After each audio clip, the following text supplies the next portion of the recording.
Social মিডিয়ায় নির্যাতিতার ছবি পোস্ট বিতর্ক, সিবিআই কে অনুসন্ধানের নির্দেশ হাইকোর্টের তরফ থেকে। নির্যাতিতার কোন রকম ছবি পোস্ট করা যাবে না জানানো হয়েছিল, কিন্তু ছবি পোস্ট নিয়ে বিতর্ক তৈরি হয়। ছবি বিতর্কে পুলিশি নিষ্ক্রিয়তার অভিযোগে জনস্বার্থ মামলা দায়ের হয় কলকাতা হাইকোর্টে। আরো ডিটেইল জানাতে পারবে অর্ণব, রয়েছেন আমার সঙ্গে। অর্ণব, কি জানানো হচ্ছে হাইকোর্টের তরফ থেকে, কি নির্দেশ? দেখো, কলকাতা হাইকোর্টে আইনজীবী তৃপ্তি পান্ডে একটি জনস্বার্থ মামলা করেন। সেই মামলার মূল অভিযোগ ছিল যে আরজিকর কাণ্ডে নির্যাতিতা ওই চিকিৎসক তার ছবি এবং নাম ব্যবহার করে ও অ্যাকাউন্ট থেকে সোশ্যাল মিডিয়ার নানা ধরনের মন্তব্য করা হচ্ছে বা বিতর্কিত মন্তব্য করা হচ্ছে, এবং এই ঘটনা সম্পূর্ণভাবে নিষিদ্ধ হয়েছে কলকাতা হাইকোর্টের আগের নির্দেশে। একইভাবে সুপ্রিম কোর্টও সেই নির্দেশের উপর কোনো পেন চালায়নি। এই অবস্থায় যে সাইবার সেল রয়েছে আমাদের রাজ্যে বা পুলিশ রয়েছে, তারা কিন্তু এই বিষয়গুলো নিয়ে কোনো রকম পদক্ষেপ করছে না।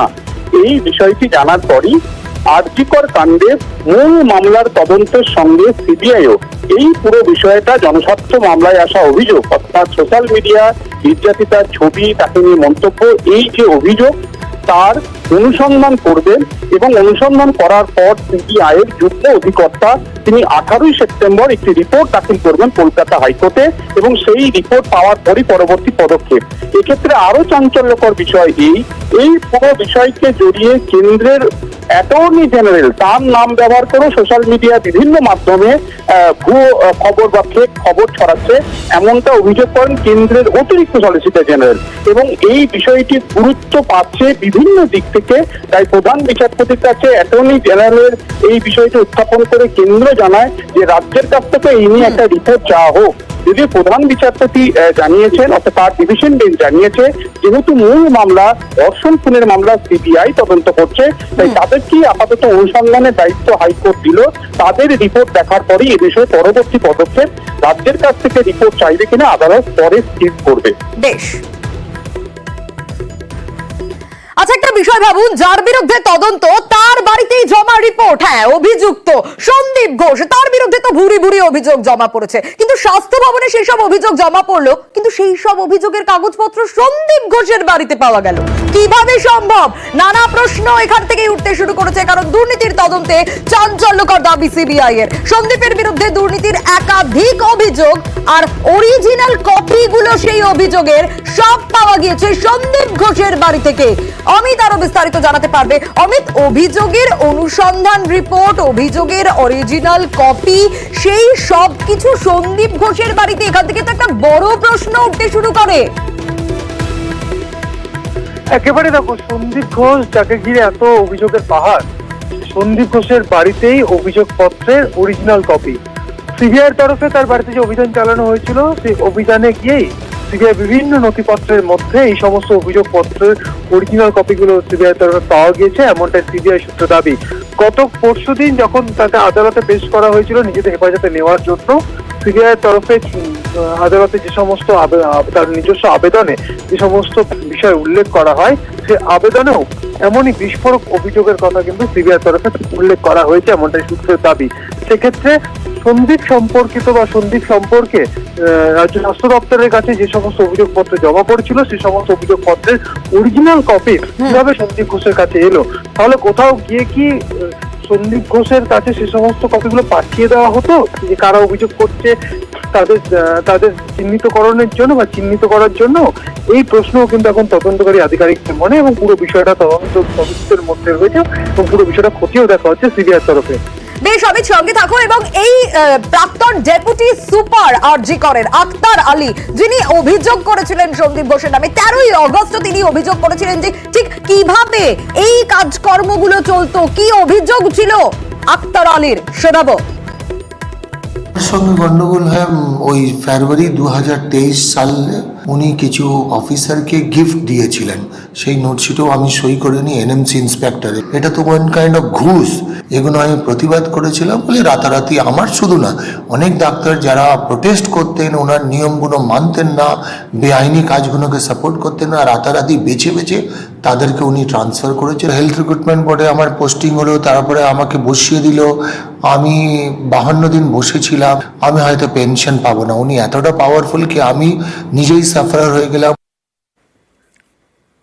আর এই দুর্নীতির তদন্তে সিবিআই স্ক্যানারে রয়েছে 3 জন চিকিৎসক যারা একাধিক কাজে এই সন্দীপ ঘোষকে সহায়তা করত। 3 চিকিৎসক তারা ইতিমধ্যেই সিবিআই স্ক্যানারে, কারণ সন্দীপ ঘোষকে মদত দেওয়ার অভিযোগ রয়েছে তাদের বিরুদ্ধে।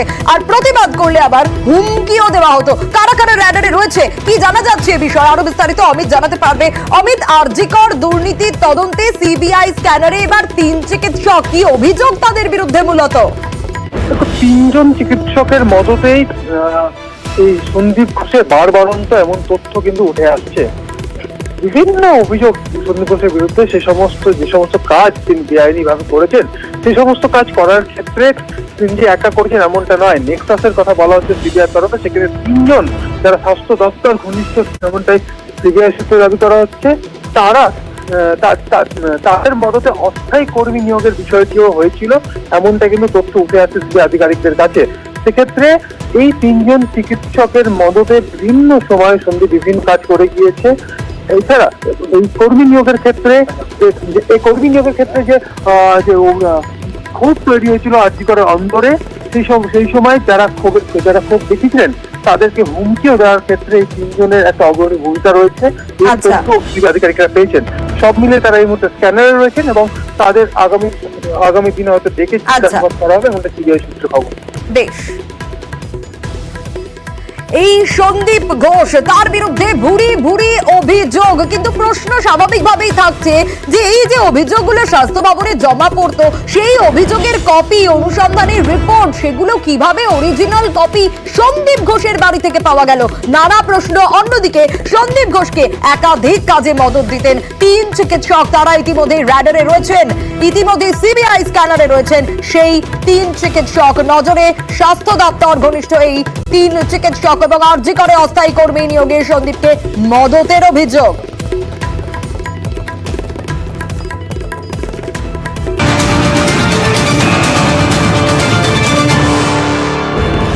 মাথাভাঙার দিকে নজর রাখতেই হচ্ছে। মাথাভাঙায় আরজিকরের প্রতিবাদে হামলা, গতকাল রাতে হামলার অভিযোগ এবং সেই প্রতিবাদের হামলায় 3 জনকে গ্রেপ্তার করা হয়েছে। 3 জনকে গ্রেপ্তার করা হয়েছে। আরো বিস্তারিত রাজেশের কাছ থেকে জানবো। রাজেশ, দেখো, গতকাল মাথাভাঙার চৌপতিতে একটি আরজিকর ঘটনার প্রতিবাদে একটি প্রতিবাদ কর্মসূচি ছিল এবং সেই প্রতিবাদ কর্মসূচিতে প্রদ্যুৎ সাহা নামে একজনকে মারধর করা হয় এবং সেই ঘটনার পরিপ্রেক্ষিতে কিন্তু আজ মাথাভাঙা থানায় লিখিত অভিযোগ করা হলো। তারা কারা? দেখো, যেটা আমরা জানতে পারছি যে 3 জনকে গ্রেপ্তার করা হয়েছে তারা তৃণমূল কর্মী এবং এই বিষয় নিয়ে মাথাভাঙা অতিরিক্ত পুলিশ সুপার সন্দীপ গড়াই তিনি জানিয়েছেন যে এই যে ঘটনায় লিখিত অভিযোগের ভিত্তিতেই 3 জনকে গ্রেপ্তার করা হয়েছে এবং গোটা ঘটনা তদন্ত করছে। তবে এই যে ঘটনা, এই প্রতিবাদ কর্মসূচিতে শেষ দিকে যে হামলার ঘটনা, এটা নিয়ে কিন্তু নিন্দায় সরব হয়েছেন মাথাভাঙার সাধারণ মানুষ এবং পরবর্তীতে যেন এই ধরনের ঘটনা না ঘটে সেই দিকেও কিন্তু সেই বিষয়েও তারা জানিয়েছেন। বেশ, মাথাভাঙার ঘটনায় ক্ষুব্ধ তৃণমূল এক স্যান্ডেলে পোস্ট করেছেন কুণাল ঘোষ। ঘটনাকে সমর্থন করে না তৃণমূল, জানান তিনি।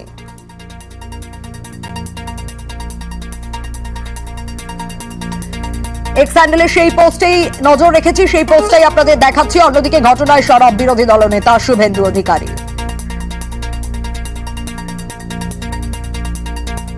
মাথাভাঙার ঘটনা আমরা জানি, কোচবিহারে যে রাজনৈতিক দুর্বৃত্তায়ন হচ্ছে পুলিশের মদতে, এটা তার একটা খণ্ডচিত্র। এইটা যে আক্রমণের ঘটনা ঘটবে এটা জেলার পুলিশ সুপার দ্যুতিমান ভট্টাচার্য জানতেন। তিনি স্থানীয় আইসিকে বলেছেন তৃণমূল কংগ্রেসের কোনো জমায়েত, বিক্ষোভ, বাধা দানে বাধা দেওয়া যাবে না। হেমন্ত শর্মা তার হাত পা কার্যত বেঁধে দেওয়া হয়েছিল এসপির নির্দেশে এবং এই কাজগুলো অরবিন্দ মিনা ওখানকার ডিএম আর জেলা পুলিশ সুপার মিলেই করছেন। মুখ্যমন্ত্রীর সমস্ত দায়ভার কাঁধে নিয়ে পদত্যাগ করা